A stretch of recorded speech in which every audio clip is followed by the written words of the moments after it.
ગાંધીનગર કમલમ ખાતે ભાજપ કાર્યકરો દ્વારા વિજયોત્સવ મનાવવામાં આવ્યો। ગુજરાતમાં સ્થાનિક સ્વરાજ્યની ચૂંટણીના જાહેર થયેલા પરિણામોમાં ભાજપનો એકતરફી વિજય થયો હતો। ભાજપની આ જીતની ઉજવણી પ્રદેશ કાર્યાલય કમલમ ખાતે કરવામાં આવી હતી। તો ગાંધીનગર કમલમ ખાતે ઢોલ નગારા સાથે કાર્યકર્તાઓ દ્વારા ઉજવણી કરવામાં આવી હતી।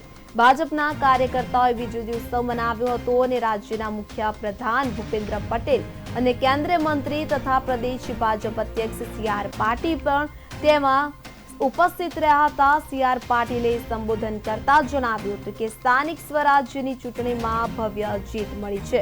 વડાપ્રધાન નરેન્દ્ર મોદીની લોકપ્રિયતા અને લોકોમાં તેમનો વિશ્વાસ આજે સમગ્ર દેશમાં જોવા મળે છે। મોદીનો અશ્વમેઘ યજ્ઞના ઘોડાને પકડવાની કે રોકવાની કોઈ પણ પાર્ટી કે પાર્ટીના નેતાની ક્ષમતા નથી।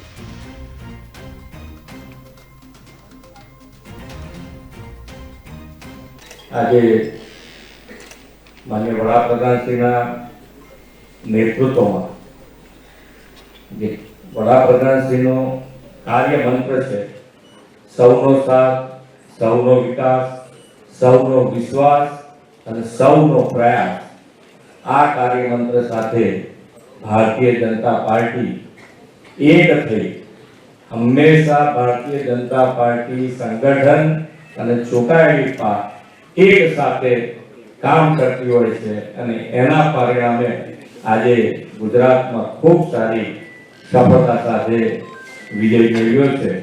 અને આ વિશ્વાસ જાળવી રાખવા માટે ગુજરાત સરકાર, હું અને મારી ટીમ ખૂબ સારી રીતે હજુ વધુ ને વધુ નિષ્ઠાથી વધુ મજબૂતાઈથી કામ કરતા